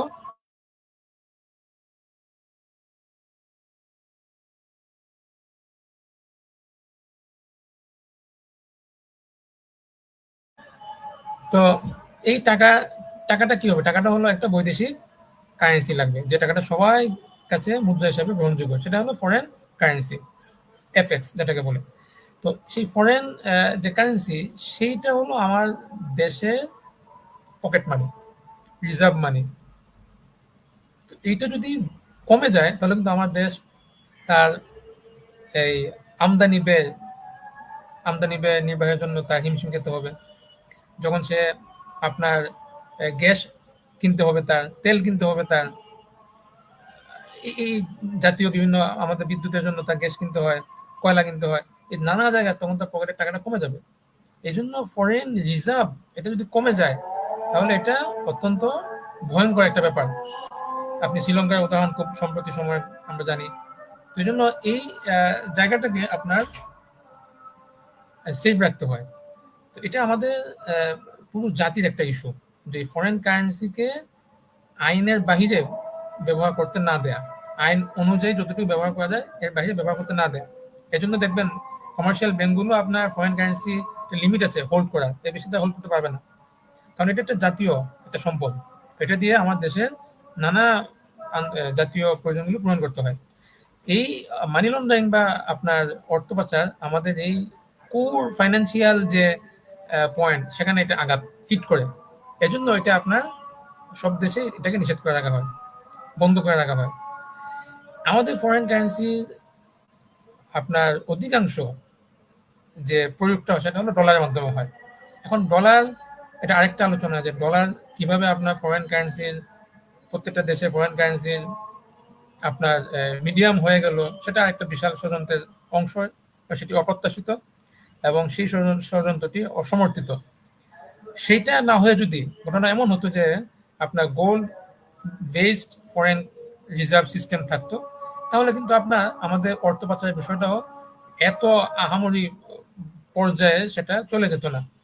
কারণ তখন আপনার আপনার স্বর্ণ তো আর কেউ এইভাবে আপনার ক্যাশ করে নিয়ে নিয়ে যাওয়া, ক্যারি করা, এটা খুব একটা পসিবল না।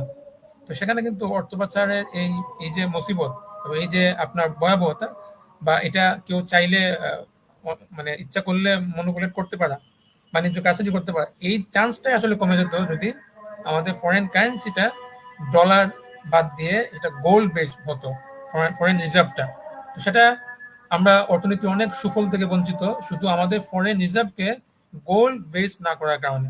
এটা অর্থনীতি একটা বড় ধরনের একটা বিলিয়ন ডলারের কোশ্চেন, যে আমরা কত ধরনের সুযোগ সুবিধা থেকে, অর্থনৈতিক সুফল থেকে আমরা বঞ্চিত শুধু এই সকল কাগজি মুদ্রা ডলারের পেছনে আমরা যুগের পর যুগ আমরা আমাদের যে দৌড়, এই দৌড়ের কারণে আমরা যে কি পরিমাণ ক্ষতিগ্রস্ত হচ্ছে আন্তর্জাতিক ভাবে, জাতীয় ভাবে, এটা একটা বিশাল ফিরিস্তি। যাই হোক, এখন শেষের দিকে আসি যে এই অর্থ পাচার গুলো এটা শরিয়া কিভাবে দেখে। এখানে খুব গুরুত্বপূর্ণ শরিয়ার কিছু নির্দেশনা আছে, যেটি অনেক সময় আমাদের আলোচনায় ওইভাবে উঠে আসে না। আমরা শুধু অর্থ পাচার বলতে আমরা হুন্ডিকে নিয়ে আসি। অর্থ পাচার মূল কনসেপ্ট যেটা আমরা দেখলাম, যে অর্থ পাচারের পরিচয় থেকে আমরা যেটা দেখলাম, যে অর্থ পাচার মূলত, যদিও এটি ব্যক্তিগত পর্যায়ে করা হয়, একজন আন্ডার ইনভয়েসিং করলো, ওভার ইনভয়েসিং করলো, অথবা কি হুন্ডি করলো, হুন্ডিও অর্থ পাচারের একটি একটি প্রয়োগ।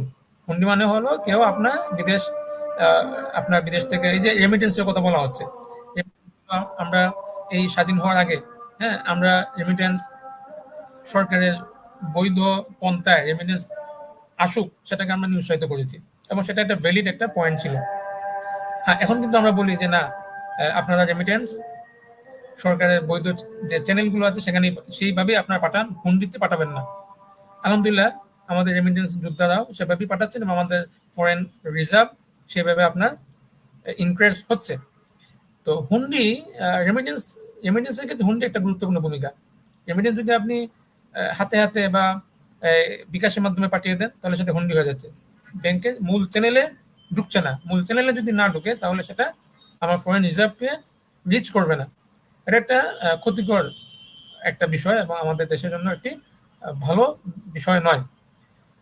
তো বাংলাদেশে একটি তথ্য অনুযায়ী আমার ঠিক এই বিষয়ে অর্থ পাচার এবং ইসলামী অর্থনৈতিক দৃষ্টিকোণ, এই বিষয়ে আমার গবেষণামূলক আর্টিকেল আছে প্রায় 60 পৃষ্ঠা। সেখানে আমি বিষয়গুলো বিস্তারিত আলোচনা করেছি এবং আমার ইসলামী অর্থনীতির সহজ পাঠ এই বইয়ে এই আর্টিকেলটি ছেপেছে একটি পরিশিষ্টের মধ্যে। আমি সেখানে দেখিয়েছি যে বাংলাদেশে যে আপনার রেমিটেন্স গুলো আছে, এই রেমিটেন্সের মাধ্যমে আমাদের প্রায় আপনার 50% বেশি আমাদের রেমিটেন্সের একটা উল্লেখযোগ্য অংশ আমাদের ফরেন রিজার্ভকে সমৃদ্ধির পেছনে ভূমিকা রাখে। তাহলে রেমিটেন্স একটা গুরুত্বপূর্ণ ব্যাপার। এখন আসেন যে শেষের দিকে যায়, যে অর্থ পাচারটাকে বা হুন্ডি, এগুলোকে ইসলাম আসলে কিভাবে মূল্যায়ন করে। তো প্রথম কথা হলো, কেউ যদি আপনার এই অবৈধভাবে টাকা ইনকাম করে, স্মাগলিং করে বা অবৈধভাবে, যেমন আমি বললাম আপনার এই অবৈধভাবে যদি কেউ টাকা ইনকাম করে, তাহলে সেটা একটা ব্যাপার। তো অবৈধভাবে যদি কেউ টাকা ইনকাম করে, তাহলে সেটা আপনার,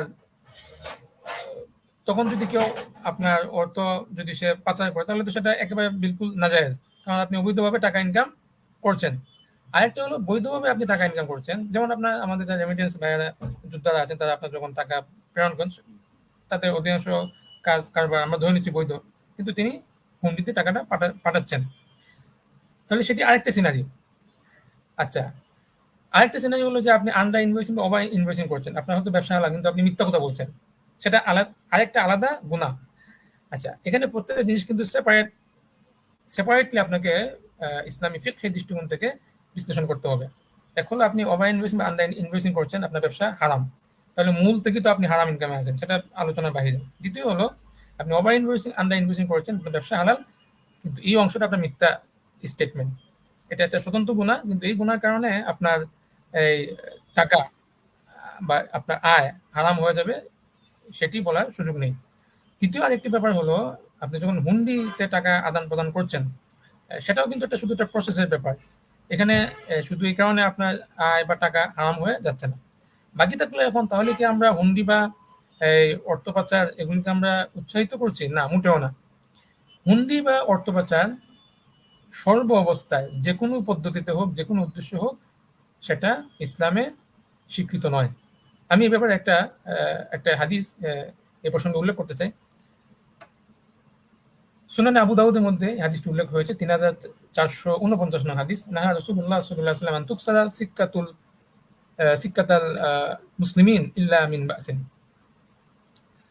যে নবী করিম সাল্লাল্লাহু আলাইহি ওয়াসাল্লাম বলেছেন যে মুসলমানদের মধ্যে যে প্রচলিত মুদ্রা আছে, সেই মুদ্রাকে ভেঙে ফেলা প্রয়োজন ছাড়া সেটিকে নিষেধ করা হয়েছে। তো মুসলমানদের মুদ্রাকে ভেঙে ফেলা এটিকে নিষেধ করা হয়েছে। যদিও হাদিসটি সরাসরি অর্থ পাচারের সাথে রিলেটেড না, কারণ ওই সময় তো এই ধারণা ছিল না, কিন্তু একটা মৌলিক নির্দেশনা আছে যে মুসলমানদের মুদ্রা ব্যবস্থা, যার সাথে মুসলমানদের অর্থনীতি অনেক কিছু সম্পৃক্ত, এই মুদ্রা ব্যবস্থাকে ধ্বংস করা যাবে না। এটা আপনার ডলারের কথা বলা হচ্ছে, সেটাই মিন করছি না, সামগ্রিক একটা কথা।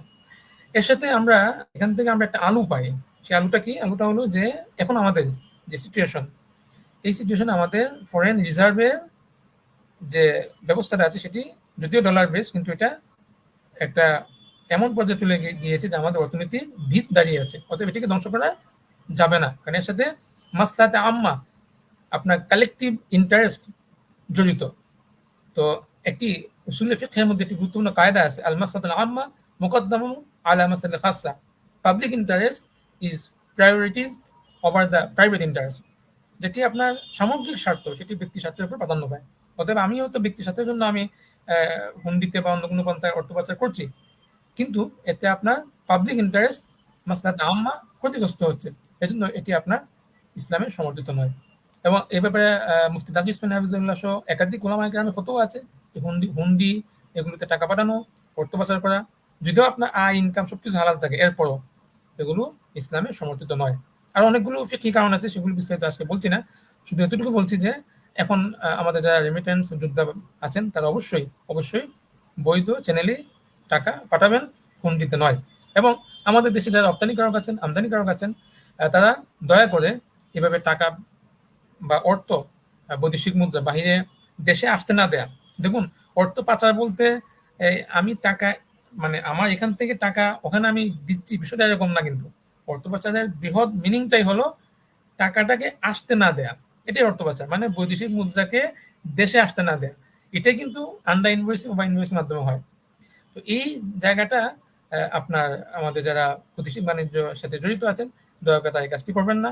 এতে আসলে দেশ জাতীয়ভাবে আপনার লাভবান হওয়ার চেয়ে ক্ষতিগ্রস্ত হবে। আল্লাহ তাআলা আমাদেরকে বিষয়গুলো বোঝার তৌফিক দিন। ইসলামের যে অর্থনীতি, যে ফাইন্যান্সিয়াল সিস্টেম আছে, সেটি আসলে সার্বজনীন এবং সকল মানবতার মুক্তির জন্য রাব্বুল আলামিন এটি আমাদেরকে দিয়েছেন। এটি শুধুমাত্র মুসলিমদের জন্য নয়, ইসলামের যে অর্থনৈতিক নীতিমালাগুলো আছে এগুলো এমনভাবে সেট আপ করা যে এর থেকে যে কেউ উপকৃত হতে পারবে, আইদার সে মুসলিম হোক অথবা মুসলিম না হোক। অথবা আমরা আমরা উদাত্ত আহ্বান জানাচ্ছি, যারা এই সরকারের যারা উচ্চপদস্থ কর্মকর্তারা আছেন, যারা অর্থনীতি দেখছেন, অথবা তাদের কাছাকাছি যারা আছেন, আমরা তাদের সকলের প্রতি উদাত্ত আহ্বান জানাচ্ছি, অর্থ ব্যবস্থাটাকে, আমাদের বাংলাদেশের অর্থ ব্যবস্থাকে একটা ইথিক্যাল ইকোনমিক্স, একটা ইথিক্যাল ফাইন্যান্স, একটি পার্টিসিপেটরি ফাইন্যান্সের উপর ভিত্তি করে আমরা যেন সাজাতে পারি। ভ্যালু অ্যাড, একটা ভ্যালু অ্যাড ফাইন্যান্স যেন আমরা নিয়ে আসতে পারি। Value added finance, value added economics. Not necessary আপনাকে এটা ইসলামী নাম দিতে হবে। আপনি এটাকে ভ্যালু অ্যাডেড ফাইন্যান্স বলতে পারেন, আপনি ইথিক্যাল ফাইন্যান্স বলতে পারেন, আপনি পার্টিসিপেটরি ফাইন্যান্স বলতে পারেন। যে কোনোভাবে হোক এই জিনিসগুলোকে আপনার সামনে নিয়ে আসতে হবে। আমি আজকে শুধু ইঙ্গিত দিয়ে যাচ্ছি যে আমরা অনেক সময় সোশ্যাল ফাইন্যান্সের কথা শুনি, তো সেখানে কিন্তু আপনার ইসলামের অনেকগুলো বিষয় আছে আলোচনায়। তো আমরা এই বিষয়ে সামনে আরেকটি সেশন আমরা নিয়ে আসবো, যে সোশ্যাল ফাইন্যান্সের আপনার এর যে পরিচিতি, তাৎপর্য এবং ইসলামিক যে বিকল্পগুলো আছে সেগুলো নিয়ে আমরা আলোচনা করবো ইনশাআল্লাহ। আমি এখানে আলোচনা শেষ করতে যাচ্ছি। আমাদের সাথে কি মাওলানা মনজুর আছেন?